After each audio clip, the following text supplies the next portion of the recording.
In this course, we're gonna be recreating this exterior environment in Blender from scratch. Our first job will be to match the scale of our reference. We're gonna be using the fSpy add-on to match the same proportions of our reference.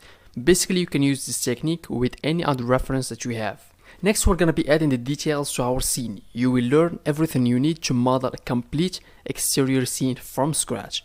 Basically, you will learn how to add buildings, road, streets, electric poles, street shops, how you can put everything in order, and so much other stuff. After that materials, you will learn how to create all the same materials in our reference. Our first material will be the ground.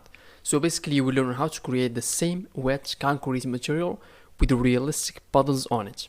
You will learn how to create this realistic effect in Substance Designer, and you can use it anywhere you want. After that, we're going to be assigning the other textures like the painted wall on the buildings, the sidewalk, the road streets, and the street shops.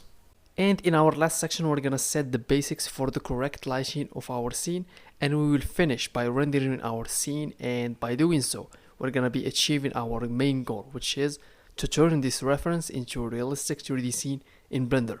Okay, so if you are interested in this course, join me and let's start our challenge right away.